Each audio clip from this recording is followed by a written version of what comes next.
Okay, great. Ready? Ready? All right. Guapo. Siobhan here with the Fighting News, and we are here at Boca PAL with the champ herself, Maureen Shea, two-time world champ, along with one of her training coaches, Derik Santos. Good morning, guys. It's so great to be here with you. So, Maureen, we're here. You're less than a month out, right? January 17th is the big day. Yes. Where are you at? What are your thoughts? No, I'm feeling great. I mean, we were prepared for a fight. I was scheduled to fight actually this past Saturday, but my opponent pulled out last minute. So, so I've been in camp, but this is part of the business. This is just how it goes. I stay ready, but I live this life. You know what I mean? This is just, I love what I do. So for me to have to stay in camp, it's not like, oh, I got to stay in camp. I don't have to do that. I just, I'm like, I'm in camp. I'm happy. Everything's good. Weight's good. Training's good. Sparring's good. We taper back a little bit, but we're ready. I see that. So you coming down, right, from up north, Yes. you're down here in February, establishing yourself here in South Florida. What does that mean to you, and what has that transition been like, especially coming from a place where you were the only female in the gyms and in your training camp? Well, I started up north, and then I went west, and then I was out west for about 8 years, and then from west I came here. But out west I trained with some amazing camps. I had originally gone out there and trained with Joseph Janik of Knuckleheads, who trained Victor Ortiz, Andrew Cancio, David Rodella, Francisco Santana, who's actually fighting Jared Hurd coming up in January 25th. So I've trained around them, being the only female, being one of the only females. There was another female in there, but being the only real established female in there was for me, it's interesting. I don't really think about that. I'm just around these guys, and for me it was always about earning the respect of the men, and once they respect me, then it's easy, because I just said, I'll outwork everybody. I don't care, male or female, I will outwork you, and then that's where the respect comes, just to see that I'm right there with them, and then I end up pushing them, and they push me, I push them, and it's just a great camaraderie, all of us together. Then I went over to, I was training at the boxing laboratory with Lomachenko's team, so I was around a lot of Olympians, a lot of the Kazakhstan Olympians and the Russians.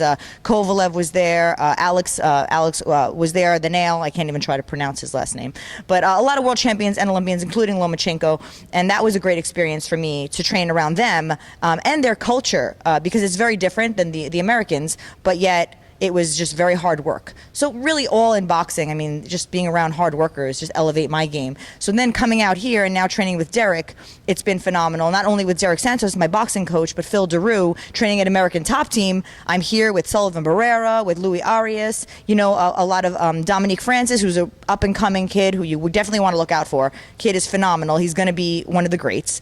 And training at American Top Team with Phil Daru, who I've ran with Dustin Poirier, and I know he trains Joanna and a lot of the females out there.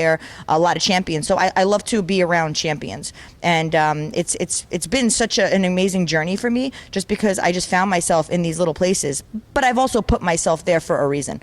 So all of that combined and being here now has just made me the fighter that I am, and I'm excited to just put that on for the South Florida crowd. That sounds amazing, and we are definitely so excited to see that.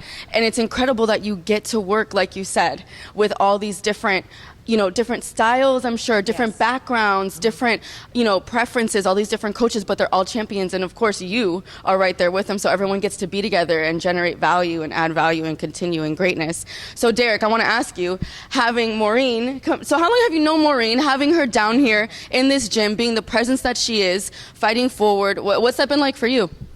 Well, I first met Maureen several years ago, actually, while she trained in a different gym down here. She was here for a while before she went back to California. We just had met briefly.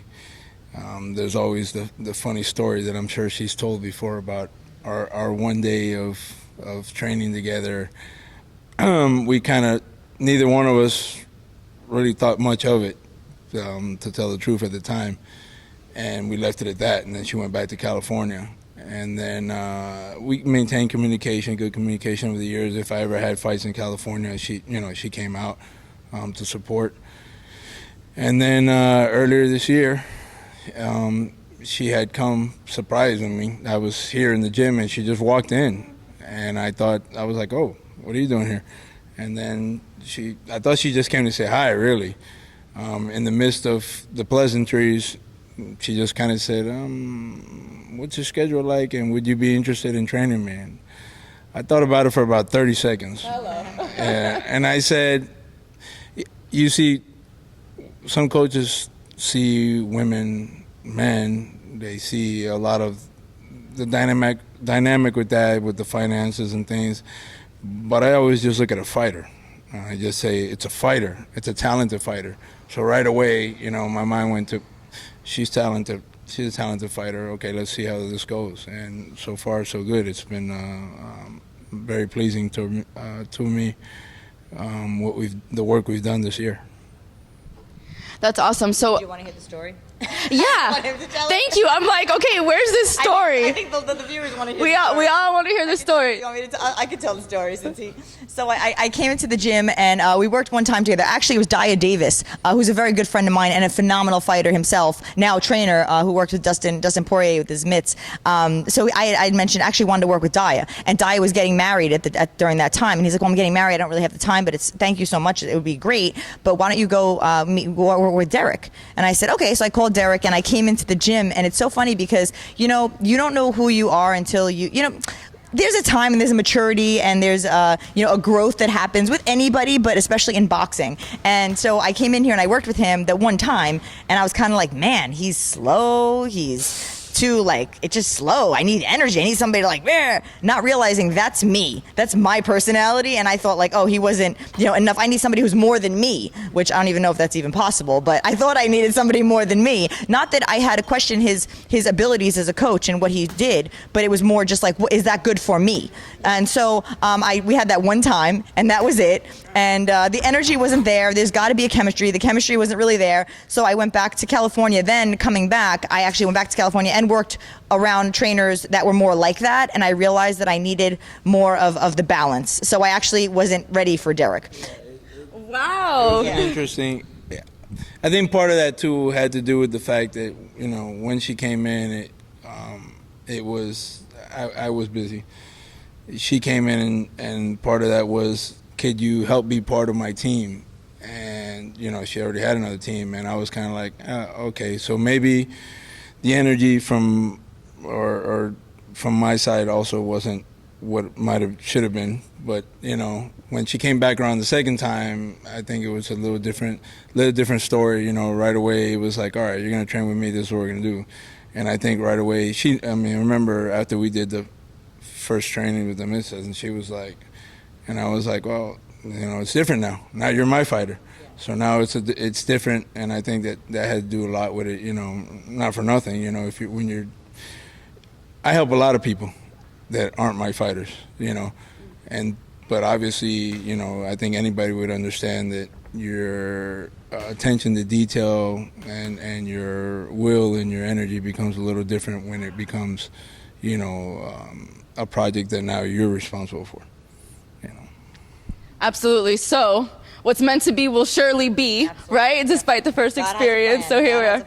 Always. And so let's talk about January 17th, right? Okay. Mm-hmm. So that's a pretty big day. It's your fight, but it's also someone's birthday. So why don't you tell us what's going on January 17th?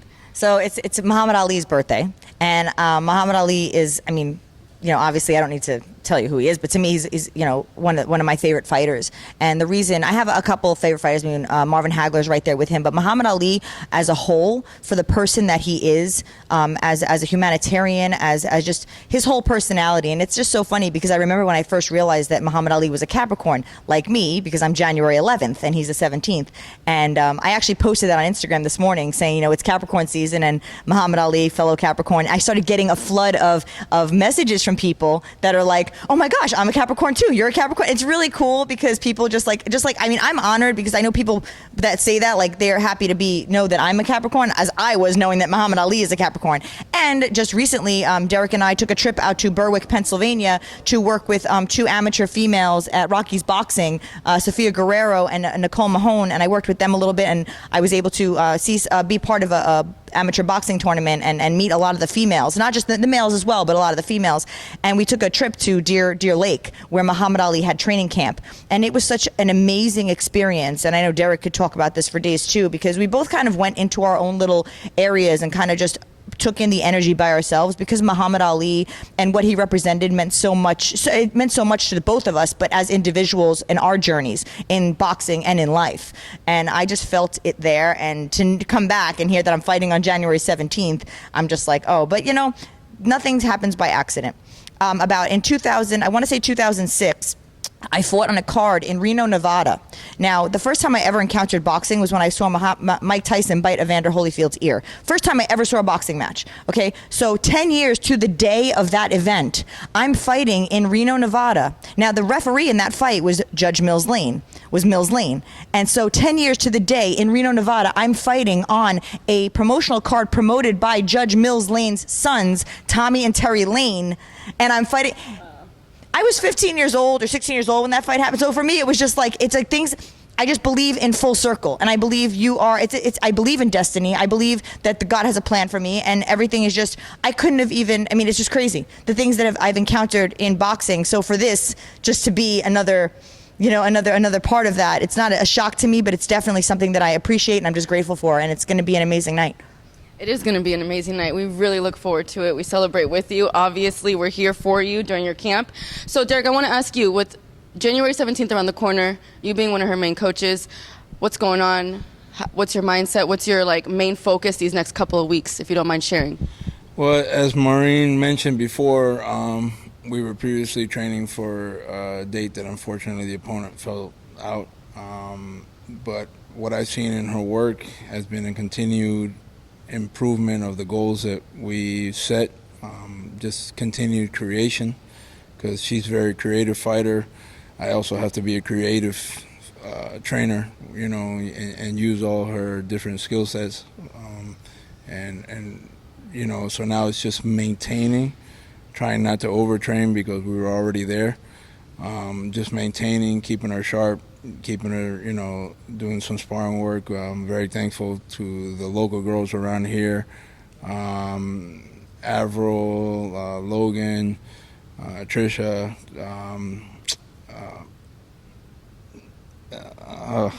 Taylor. I'm sorry, Taylor. I forgot Taylor. They've all given Maureen excellent work. Even some of my own guy fighters have moved around the ring with her, and right now she's doing very good work right now, and I'm very pleased with that. That's great. I mean, it sounds awesome. You're very close to your fight, and you look great. You look awesome. We've been able to see some clips of your pad work and your little salsa dancing that you have fun up in here. That is so cool. Yeah, of course you will. Definitely be in the ring with me.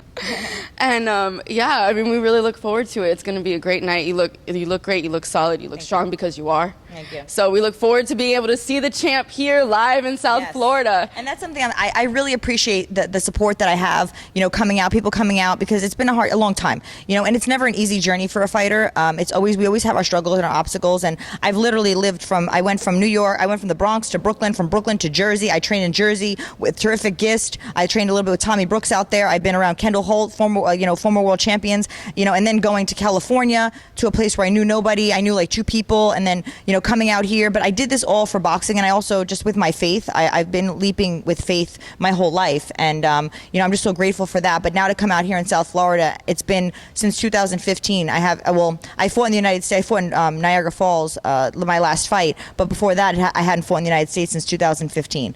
So this is a big thing to have people come out and support me here in South Florida, especially my East Coasters. I have people that are flying in, the people that I've met here that have become such a part of me, that they become almost like a part of my team, because the energy that I share and the support that I have, it really means a lot to us fighters. I'm sure you guys have heard in other interviews, but I don't know if the fans really know how much that support really means, especially to a female. So thank you everybody for receiving me, and I'm gonna put on a great show for you guys, and I know it's not gonna be the last fight out here in South Florida. It's just gonna be amazing, and I look forward to meeting everybody there.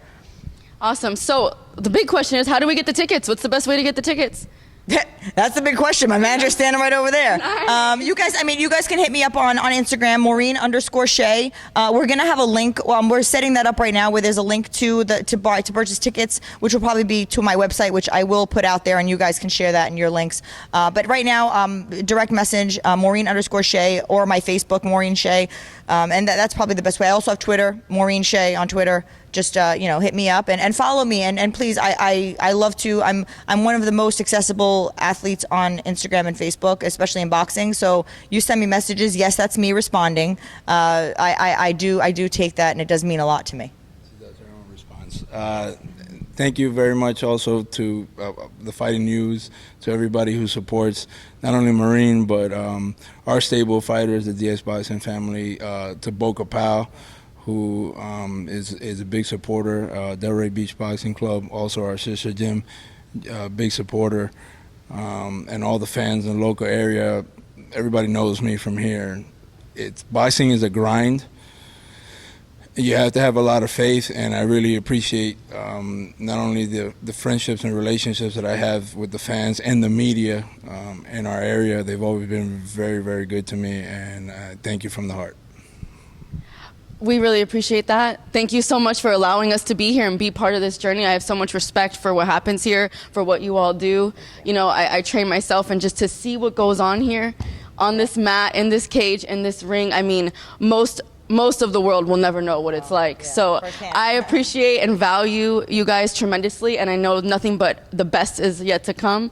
Great things ahead. And on behalf of me and the Fighting News, we look forward to seeing you January 17th. Thank you. So for more, make sure to like and subscribe.